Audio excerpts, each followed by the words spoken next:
내 안의 여리고를 점령하라 하는 제목으로 말씀을 나눕니다. 우리가 어떻게 하면 강하고 담대한 믿음으로 형통한 삶을 살 수 있을 것인가? 형통의 비결이라는 주제로 7번째 말씀을 듣습니다. 우리 인생에서 형통하게 되는 비결 중에 하나는 바로 내 안에 있는 여리고성을 점령하는 일입니다. 이 뉴욕타임즈에서 세계를 움직이는 100인 가운데 말콤 글래드웰이라는 분이 선정된데요, 이 말콤 글래드웰이 쓴 책 가운데 티핑 포인트라는 책이 있어요. 원래 티핑이라는 말은 물이 똑똑 떨어진다는 말인데 티핑 포인트라는 책인데요, 물이 바위 위에 어떤 한 지점에 계속해서 떨어지면 어느 순간 균열이 생기고 갑자기 바위가 깨지는 그런 일이 벌어진다는 거예요. 아니, 물로 어떻게 바위를 깨뜨리냐 생각할지 모르지만 실제로 그런 일이 일어날 수 있다라는 거예요. 그 바위가 깨지는 순간을 티핑 포인트다라고 규정을 했습니다. 이 티핑 포인트가 이루어지는 세 가지 요소가 있어야 되는데, 첫 번째는 이 소수성의 법칙이 있고, 둘째는 고착성이라는 요소가 있고, 셋째는 상황의 힘이 있어야 된다라고 정의를 했는데요, 이 소수의 법칙이란 건 뭐냐면 어떤 큰 일이 벌어질 때는 갑자기 그렇게 벌어지는 게 아니라 어떤 작은 한 사람 내지는 소수의 힘이 있다라는 거예요.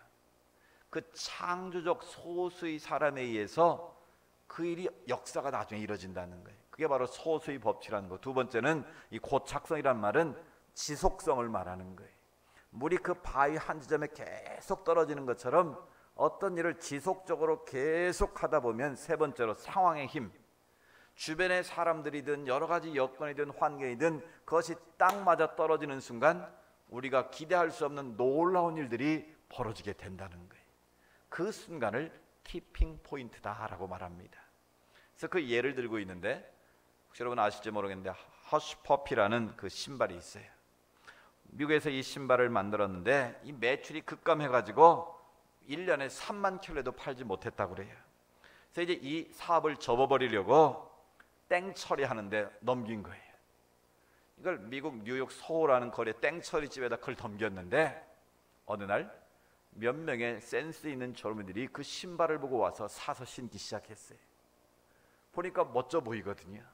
몇몇 젊은이들이 그 신발을 신고 미국 뉴욕 거리를 활보하기 시작하니까, 야, 저 신발 도대체 어떤 신발이냐?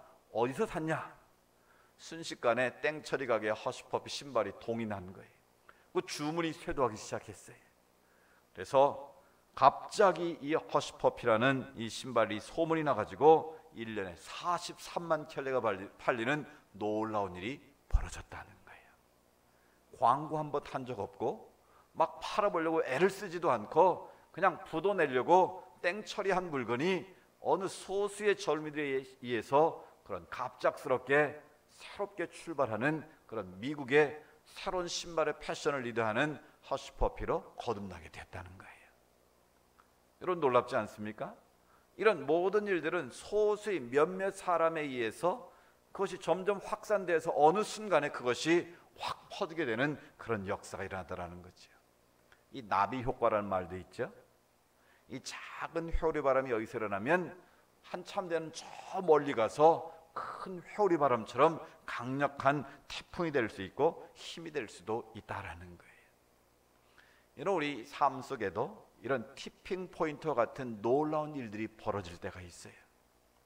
내가 지금 하는 일이 좀 별 볼 일 없어 보이고 시원찮아 보이고 작아 보여도 그 일을 우리가 지속적으로 계속 하다 보면 어느 상황에서 무언가 힘이 모이게 되면 내가 상상하지 못한 놀라운 일들이 벌어질 수 있다라는 거예요. 그런 점에서 오늘 우리가 하고 있는 이 작은 일들을 우리가 충실할 필요성이 있는 거예요. 신앙에도 이 티핑 포인트가 있습니다. 사울이 바울 되는 역사를 한번 보십시오. 그렇게 예수님자들을 핍박했던, 율법에 충실했던 그 사울이 다메섹으로 예수님자들을 핍박하러 가다가 주님의 음성을 듣고 완전히 그 인생이 뒤바뀌지 않습니까? 이제는 목숨 걸고 예수 그리스도의 복음을 증언하는 사도 바울로 바뀌게 되었다는 거예요. 그 바뀌는 순간이 바로 뭐예요?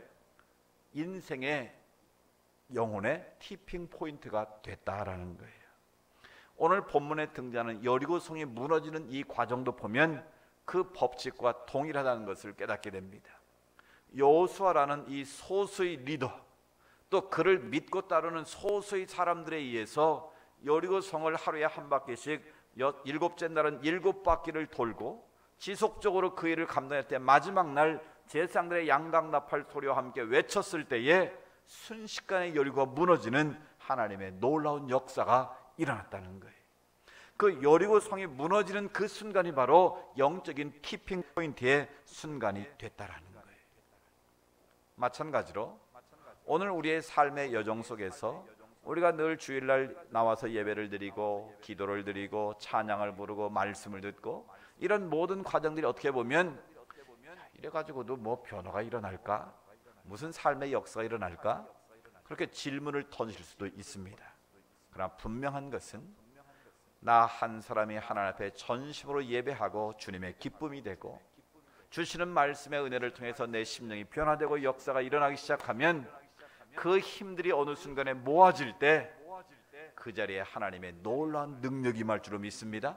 하나님의 놀라운 기름 부으심의 역사가 나타날 줄로 믿습니다. 우리의 문제가 해결되고 하나님이 예비하시는 그 놀라운 복을 받아 누리게 되는 하나님의 역사가 임할 줄로 믿습니다. 오늘 여리고 성을 무너뜨리는 그런 역사가 얼마든지 우리 안에 임할 수 있다라는 거예요. 따라서 오늘 우리는 어떻게 하면 내 안에 있는 여리고를 무너뜨릴 수 있을까? 우리 교회를 대적하는 여리고를 무너뜨리고 하나님이 기뻐하시는 거룩한 도성으로 하나님이 기뻐하시는 교회를 세워갈 수 있을 것인가? 그 비결을 우리가 함께 배우려고 합니다. 먼저 여리고 성이 어떤 성인가를 좀 알 필요가 있어요. 여리고 성은 예루살렘에서 동북쪽으로 약 30km쯤 떨어져 있어요. 그러니까 예루살렘 북쪽에 있는 이 성인데, 여리고 성은 지구상에서 가장 오래된 도시로 알려져 있어요. 약 8,000년 전에 여리고라는 그 도시가 형성이 됐어요. 고고학적인 발굴에 의해서 지금 그 모든 것들이 다 밝혀져 있고 고증이 되어져 있습니다. 그러니까 이미 8,000년 전에 여리고, 오늘날 치면 제리코라고 그러는데, 이 제리코라는 지역에 사람들이 사는 도시가 형성됐다는 거예요. 여호수아가 여리고성을 정복할 당시는 지금으로부터 약 3,400년 전 이야기입니다. 근데 그 성은 누가 살았습니까? 정탐꾼이 가서 본 것처럼 키가 큰 네피림의 후손들, 장대 같은 사람들이 살았다는 거예요. 그 성을 얼마나 견고하게 쌓았는지 이중으로 그 위에 마차가 다닐 정도로 견고한 성을 쌓았습니다. 그래서 성지순례를 가보면 아시지만 여리고 성의 제일 꼭대기는 케이블카를 타고 올라가게 돼 있어요. 물론 걸어서도 올라가지만 굉장히 높은 곳에 여리고라는 지역이 위치해 있어요. 그러니까 그 위에서 보면 그 주변은 다 평지입니다. 그러니까 높은 망대처럼 그 성이 둘러싸여져 있는 거예요. 그러니까 그 성을 찾아내면 밑에서 위로 공격을 해야 되니까 이게 쉽게 차지할 수가 없는 그 위치가 바로 여리고 성이었다는 거예요. 그리고 그 지역에는 이미 철기 문화를 가진, 철제 무기를 가진 가나안 족속들이 살고 있었어요. 반면에 지금 여리고 성을 정복해야 될 이스라엘 백성들은 군사훈련을 받은 적이 없는 사람들이 40년 동안 광야의 길을 걸어온, 쉽게 말하면 오합지졸의 사람들이에요. 무슨 병법을 익힌 것도 아니고 무기가 있는 것도 아니고 그냥 모세를 따라왔고 모세의 여호수아의 명을 따라서 지금 가나안 땅에 들어왔어요. 근데 더 중요한 것은 여리고는 전략적으로도 중요한 것입니다. 이 가나안 땅이 이렇게 남북으로 있으면 이 중간 지점에 여리고가 있어요. 그러니까 이 중간에 있는 여리고 성을 차지해야만 북쪽도 차지할 수 있고 남쪽도 차지할 수 있는 전략적인 루트가 확보가 되는 거예요. 그러니까 약속의 땅 가나안을 찾으려면 반드시 정복해야 될 땅이 어디예요? 바로 여리고라는 성인 거예요. 그래서 첫 번째, 가나안의 첫 번째 전투가 바로 여리고 전투라는 거예요. 오늘 이 여리고가 왜 중요합니까? 우리 인생에도 여리고가 있다는 거예요. 하나님이 예비하신 약속의 땅을 우리가 차지하고 하나님 주신 복을 누리며 살아가려면 내 안에 여리고를 점령해야만, 내 삶 가운데 있는 여리고를 넘어설 때만 하나님이 예비하신 복을 우리가 받을 수도 있고 누릴 수도 있고 나눌 수도 있다라는 거예요. 그러면 오늘 우리 안에 있는 여리고는 무엇이겠습니까? 욕심일 수 있습니다. 하나님보다 피조물을 더 사랑하는 우상 숭배일 수도 있습니다. 나도 모르게 스스로 높아지고자 하는 교만일 수도 있습니다. 하나님보다 더 물질을 사랑하면 그 재물이 나의 우상이 될 수 있고, 명예와 인기를 사랑하면 그것이 내 우상일 수 있는데, 나를 사로잡고 있는 하나님께로 나아가는데 걸림돌이 되는 장애물, 그것이 바로 우리 안에 있는 내적인 여리고라는 거예요. 때로는 우리가 영적으로 침체가 돼서 하나님께 나아가지 못하도록 우리를 가로막고 있는 이 악한 영의 실체들, 사단의 세력이 바로 우리가 반드시 넘어서야 될 영적인 여리고가 될 수 있다라는 거예요. 여러분, 내 안에 있는 여리고가 무엇인가 한번 여러분 점검해 보십시오. 만약에 여러분이 내 안에 있는 여리고를 정확하게 파악하지 못하고 그것을 넘어서지 못하면, 이스라엘 백성들이 40년 동안 광야만 빙빙 돌다가 약속의 땅을 찾지 못한 1세대처럼 우리도 그런 불행한 사람이 될 수도 있다라는 거예요. 그래서 이 시간 말씀을 통해서 내 안에 있는 여리고가 무엇인가를 분명하게 알고 그것을 우리가 넘어설 때, 그것을 차지할 때에 하나님이 예비하신 진정한 복을 누릴 수 있고 하나님이 기뻐하시는 신앙의 길을 걸어갈 수 있다라는 거예요. 또 우리의 외적인 여리고가 있을 수 있습니다. 나와는 상관없이 우리 주변에 있는 이 시대의 문화, 이 시대의 모든 정치, 경제 모든 것들이 우리가 넘어서야 될 중요한 여리고가 될 수 있다는 거예요. 여러분, 이 설교 시간에 이런 말씀드리는 건 참 조심스럽습니다만, 지금 우리가 반드시 경계하고 반드시 우리가 똑똑히 쳐다보고 지켜야 할 중요한 게 있는데, 바로 헌법을 개정하려는 건데, 그 헌법 개정의 내용을 여러분이 정확하게 아셔야 됩니다. 헌법 개정안이 언제 발의가 되고 언제 할지는 모르겠지만, 중요한 것은 그 헌법의 내용을 어떻게 바꾸려고 하는가. 지금 정권에서 이 헌법을 바꾸려고 애를 쓰고 있는데, 국회의원의 의결수를 어떻게 하느냐, 중선거를 하냐 대선거를 하냐, 그쪽으로 지금 자꾸 초점을 맞추고 있는데, 실은 그게 아니에요. 이번 헌법 개정의 핵심 내용은 바로 자유라는 가치를 평등으로 바꾸려고 하는 거예요. 이게 무슨 문제냐 여러분 생각할 수 있지 모르지만, 자유라는 말을 빼버리고 평등이라는 말로 대체하면 무슨 일이 벌어질까요? 우리나라 헌법 1조가 뭐예요? 대한민국은 무슨 민주공화국이다? 자유민주공화국이다. 자유라는 말이 제일 앞에 있는 거예요. 자유는 하나님 주신 최고의 선물이에요.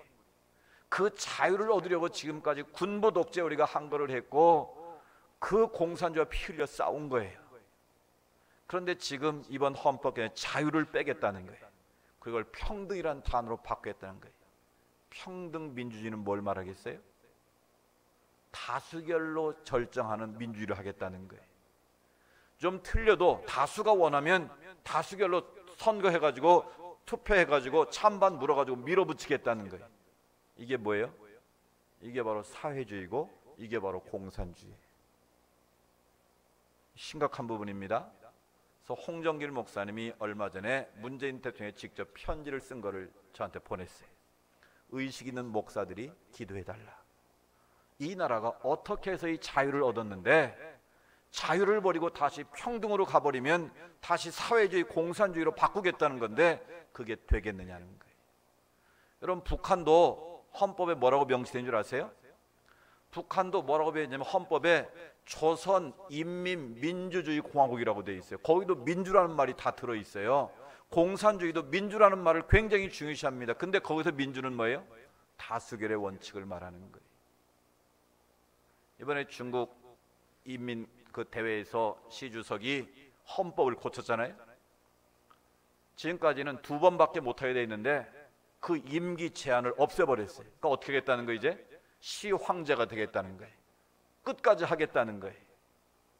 그래서 지금 거기는 지금 사회주의니까 말도 못하고 부글부글 끓고 있는 거 아니겠어요? 이런 굉장히 우리도 위기의식을 가져야 됩니다.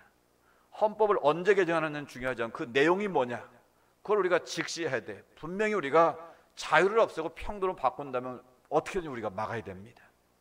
이걸 막지 못하면 앞으로 모든 것을 다수결 원칙으로, 지금 청와대 신문고에 20만 명만 찬성하면 다 들어주잖아요. 그게 무슨 원칙이에요? 평등 민주주의 원칙인 거예요. 그러면 앞으로 무슨 일이 벌어질지 모른다라는 거예요. 여러분 정신 똑바로 차려야 됩니다. 자유를 평등으로는 절대 대체할 수 없는 거예요. 그러면 다시 피비린내 나는 그런 엄청난 일이 벌어질 수 있다라는 거예요. 여러분 우리가 보이는 이게 여리고인 거예요. 이걸 법으로 만들어면 악법도 법이기 때문에 무조건 따라야 되는 거예요. 이게 바로 지금 인권보호법이다, 성소수자 보호법이다, 동성애자를 옹호하는 이런 모든 것들이 우리의 외적인 여리고라고 해요. 이걸 우리가 막아내지 못하면 이제 목사들 설교도 못합니다. 여론 나가서 예수의 복음을 전할 수도 없습니다. 예수만이 진리다라고 말하면 다른 사람이 왜 우리 교회 우리는 진리가 없다고 그러냐, 아니라고 그러냐, 기분 나쁘다. 인권에 고발하면 다 여러분 고발당하면 다 재판받아야 되고 다 벌금 물어야 되고 활동을 못하게 돼 있어요. 모든 미션 스쿨에서 아무것도 못하게 손발을 다 묶어버리는 법들이, 이게 무슨 수를 우리가 막아내야 돼요. 이게 지금 우리 앞에 놓여있는 여리고라는 거예요. 그런데 우리는 나만 예수 잘 믿고 우리 교회만 부흥해서 커지면 되지, 악법이 만들어져서 딱 법으로 청해되면 설교도 못하는 거예요. 전도도 못하는 거예요. 그런 다시 역사가 과거로 돌아가는 거예요. 피비린내 나는 그런 불행한 역사가 다시 재현될 수도 있다는 거예요. 이것이 바로 지금 우리가 당하고 있는 눈앞에 보이는 여리고라는 거예요. 이 여리고를 우리가 넘어서지 못하면, 이걸 정복해내지 못하면 이 사회는 물론이고 우리의 신앙 자체도 완전히 침체될 수밖에 없는, 완전히 이제는 도태될 수 없는 그런 지경으로까지 가고 있다는 거예요. 그래서 약한 마귀의 실체를 우리가 바르게 분별하고 바르게 깨닫고 바르게 대처해야만 우리가 하나님이 기뻐하시는 하나님의 나라를 이 땅에 이룰 수 있고 평화적인 통일도 이룰 수 있고 하나님이 기뻐하시는 믿음 생활을 마음껏 할 수 있다라는 거예요. 그럼 우리가 어떻게 하면 우리 앞에 있는 이 여리고를 무너뜨릴 수 있을 것인가? 어떻게 하면 여리고가 무너지는 티핑 포인트의 그 기적을 우리가 맛볼 것인가? 첫 번째는 바로 하나님의 말씀에 전적으로 순종해야 된다는 거예요. 지금까지 우리가 살펴본 것처럼 여호수아는 이해할 수 없는 하나님의 명령에 순종했습니다. 전쟁을 앞에 두고 할례를 행함으로 말미암아 장정들이 꼼짝 못하고 다 누워있는 그런 상황도 연출이 됐습니다. 또 유월절을 지키라고 명령함으로 전쟁도 시작하지 않았는데 애굽에서 출애굽한 것을 기념하여 지키는 축제가 바로 유월절인데 그 유월절 잔치를 미리 하게 하셨어요. 아니 전쟁도 하지 않았는데 이미 승리의 잔치를 한다는 게 말이 되겠습니까? 또 여호와의 군대 장관이 여호수아에게 나타나서 내 신발을 벗어라, 너희 모든 것을 다 내려놔라. 그런데도 여호수아는 순종했습니다. 오늘 여호수아 6장 1절에 말씀합니다. 보라, 내가 여리고와 그 왕과 용사들을 내 손에 붙였노라. 여호수아는 하나님께서 이미 여리고라는 성을, 이 가나안이라는 땅을 하나님의 손에 붙였다라는 걸 믿었다라는 거예요. 상황적으로는 이해가 되지 않아도 하나님이 말씀하시는 그 약속이기 때문에 반드시 그것이 이루어질 줄로 믿었다라는 거예요. 여러분, 하나님의 말씀은 살아있는 능력의 말씀입니다. 여러분, 그 사실을 믿으십니까? 하나님의 말씀은 살았고 운동력이 있어 저에 나선 어떤 검보다도 예리하다고 말씀하십니다. 그래서 하나님의 말씀은 우리 인생의 승리를 가져다주는 최고의 무기인 줄로 믿습니다. 하나님의 말씀은 만물을 창조하는 능력이 있어요. 하나님의 말씀은 만물을 새롭게 변화시키는 능력이 있어요. 우리의 삶을 새롭게 하는 능력이 바로 말씀 안에 있는 거예요. 우리의 힘과 우리의 능으로 할 수 없는 일을 하나님의 말씀을 튼 순간 아멘으로 믿어질 때 그 안에 있는 모든 나쁜 것들이 변화되는 역사가 일어나는 거예요. 하나님의 말씀은 사탄의 세력을 정복하는 능력이 있는 거예요. 하나님의 말씀은 병들을 치유하는 회복의 역사가 있습니다. 하나님의 말씀은 성령의 검인 거예요. 우리의 모든 죄악을 끊고 승리케 하는 원동력이 바로 하나님의 말씀인 것입니다. 여호수아는 그것을 믿은 거예요. 상황적으로는 순종할 수 없었지만 하나님이 말씀하시면 그렇게 될 줄로 믿었기에 그 믿음대로 말씀 앞에 순종했다는 거예요. 그래서 하나님은 여호수아 1장 7절 8절에 뭐라고 말씀하셨습니까? 우리 이미 살펴봤지만 오직 강하고 극히 담대하여 나의 종 모세가 내가 명령한 그 율법을 다 지켜 행하고 우로나 좌로나 치우치지 말라. 그리하면 어디로 가든지 어떻게 된다고요? 형통할 것이다. 모세에게 주신 그 하나님의 율법, 하나님의 말씀을 너희가 다 지켜 행하라는 거예요. 우르나 좌우나 치우치지 말고 그 말씀대로 행하면 내가 너희의 삶을 형통하게 만들어주겠다는 거예요.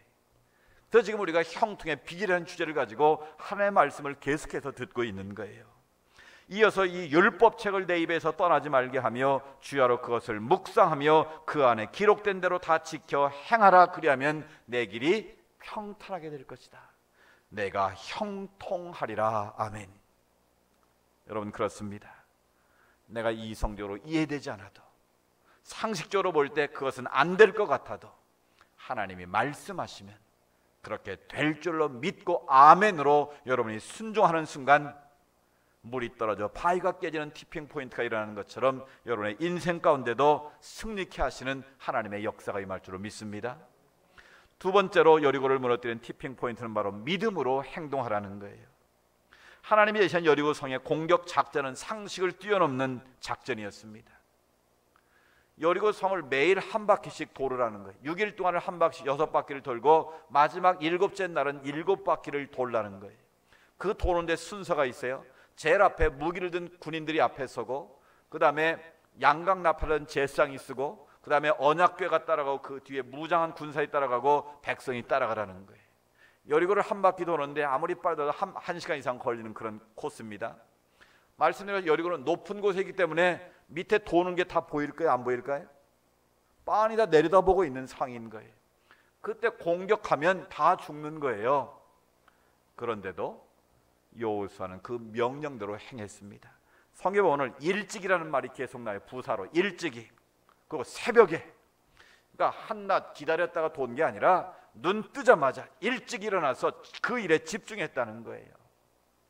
상식적으로는 이해되지 않아도 하나님이 말씀하셨기 때문에 믿음으로 움직였다는 거예요. 믿음으로 행동했다라는 거예요. 그래서 히브리서 11장 믿음장에서는 그 사건을 이렇게 기록을 하고 있습니다. 히브리서 11장 3절에 보면 믿음으로 7일 동안 여리고를 도니 성이 무너졌으며. 아멘. 뭘로 돌았다고요? 믿음으로 돌았다는 거예요. 그러니까 그 행동은 믿음이 없이는 절대적으로 행할 수가 없는 작전이었다는 거예요. 그런데 여호수아나 모든 백성들이 하나님이 말씀하셨고 하나님이 약속하셨기 때문에 그 말씀을 그대로 믿고 그 믿음을 행함으로 보여주었다라는 것이죠. 그렇습니다. 우리가 하나님의 말씀을 아무리 많이 듣고 아무리 많이 암송하고 아무리 묵상해도 행동으로 움직이지 않으면 하나님의 역사는 일어나지 않는 거예요. 그래서 행동하는 믿음이 바로 참 믿음이고 진짜 믿음인 거예요. 그래서 야고보 사도는 행함이 없는 믿음은 어떤 믿음? 죽은 믿음이라고 말씀하는 거예요. 우리가 아무리 대단한 기도를 하고 대단한 능력이 있어도 그것이 내 삶 속에서 나를 가로막고 있는 여리고를 상식적으로 이해되지 않고 내 힘으로 가능하지 않아도 하나님이 말씀하시면 될 줄로 믿고 믿음으로 행동할 때 바로 티핑 포인트의 역사가 일어나는 것입니다. 사랑하는 여러분, 여러분 앞에 있는 여리고가 어떤 것일지라도 여러분 하나님의 말씀을 무너질 줄 믿고 도전하시기 바랍니다. 행함으로 도전하시기 바랍니다. 법궤를 맨 제사장이 넘치는 요단강물에 발을 담그는 순간 물이 마른 땅으로 변한 것처럼 하나님은 우리에게 그런 믿음의 용기를 원하신다는 거예요. 머릿속으로만 관념적으로만 생각에 머무는 것이 아니라 하나님의 약속의 말씀을 붙잡고 믿음으로 전진할 때, 행동으로 도전할 때 여러분 안에 요단은 갈라지고 여리고는 무너지는 역사가 임할 줄로 믿습니다. 마지막으로 여리고를 무너뜨린 티핑 포인트는 바로 침묵으로 인내하라는 거예요. 여호수아 6장 10절에 보면 너희는 외치지 말며 너희 음성을 들리게 하지 말며 너희 입에서 아무 말도 내지 말라. 그리하다가 내가 너에게 명령하여 외치라 하는 날에 외칠지니라. 그러면 여리고성이 무너진다는 거예요. 사랑하는 여러분, 왜 하나님께서 여호수아에게 너희가 절대로 음성 소리가 들리지 말게 하고 아무 말도 하지 말라 말씀하셨을까요?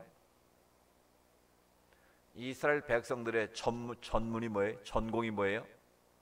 원망, 불평하는 게 전공이에요. 이 사람들은 지난 40년 동안 광야의 길을 걸어오면서 틈만 나면 원망, 불평했던 사람들이, 조금만 불편하면 하나님을 대적하고 모세를 원망했던 사람들이 바로 이스라엘 백성들이.